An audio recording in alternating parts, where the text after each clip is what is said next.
guys, what up? Welcome back. It is it's 11:30 at night. But I kind of wanted to get this video done and out of the way because I don't really feel good. I think I'm getting a lung infection because it's so humid out here. But in any case, I got 4 of the new Wet n Wild Snowmelt lip powders. These are $6.99 at Ulta. I probably should have gotten them somewhere else because I'm pretty sure you could find them for probably somewhere like $4.99 or something like that, probably at Target or at Walgreens. There are 1, 2, 3, 4, 5. There are 7 shades. Like I said, I got 4 of the 7. I got the shades Dude Chill, Snow-Faling in Love, which is this really nice coral. It's the one that I'm wearing right now. Dude Chill is kind of, I want to say it's a mauve. It is a mauve. And then I got Pink Avalanche, which is a hot pink. And then I also got Snowed In, which is kind of like a nude brown and is the least of all my favorites. Well, it's my least favorite of all of them. Now, I've been wearing these for a week or so, but before we get into the wear and the application and the lasting power and all that good jazz, I'm going to insert this lip swatch demo real quick, and then I'll be right back to let you guys know all that other good stuff.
Okay, so like I said, I have been wearing these for a week or so now, And funny enough, just doing this lip swatch video is when I actually started to really appreciate them, and I'll tell you why. So when I first started using them earlier this week, there are no instructions on how to apply them or anything like that, and I have been fascinated with lip powders for a minute now. I was going to get the NARS palette that came out, like, I think it was either earlier this year or late last year, and I never got around to getting it.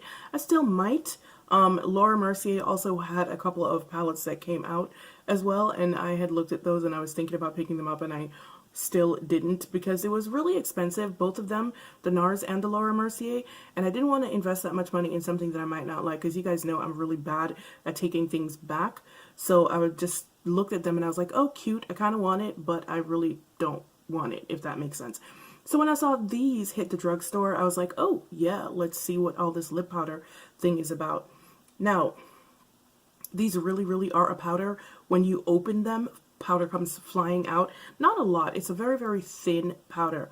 But once it makes contact with your lips, it does turn into a liquid, and you can have some trouble sorry about that.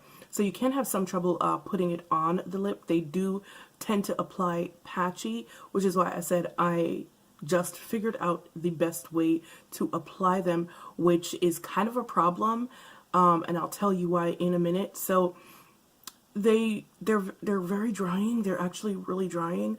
I can feel them on my lips right now. My lips actually hurt.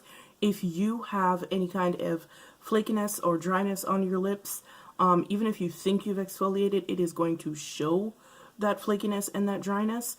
You cannot wear a lip balm underneath it, even though it's very drying and it does feel tight and uncomfortable. You absolutely cannot wear a lip balm underneath it because it will not apply properly over a lip balm. It's still going to be patchy as hell. So, you know, that makes it even more uncomfortable because you can't put anything underneath it. Now, what you can do, because they do stain, the bright colors do stain, so you can actually put it on, take it off, it will leave a very nice stain, and then you can put a lip balm over it like that. This is what I've been doing with the two brighter shades. The Dude Chill, please, the Dude Chill shade, it doesn't really stain, but I've been kind of sort of wearing it. It's been in two of the other videos that I've done so far, so you know, I do like them, so I've been wearing them. But yeah, you can't wear a lip balm underneath it. They're actually, you know, really drying, and they do feel tight on the lips, so something to bear in mind. But like I said, as I was putting them on just now, I figured out a good way to apply them so that they don't come off patchy. So in between taking them off, I was using the beauty blender that I used for the powder under my eye, and I just kind of put it over my lips, and I found that with the leftover powder that was on the beauty blender, it actually went over that very well. So a good way to avoid patchiness is to put some powder down on your lip first, which is weird as hell if you think about it, because it's a powder product, so right? But anyway, so your lips need to be really dry, and then you need to apply a powder over it, then put the lip powder over it, and then it will apply properly without patchiness or streaking, and you will get good color. Now, as for the color, some people are going to be disappointed by this. I was not. I actually kind of like this aspect of it. The very bright shades that you see, and when they come out of the tube, they don't go on that brightly. They do go down a little bit.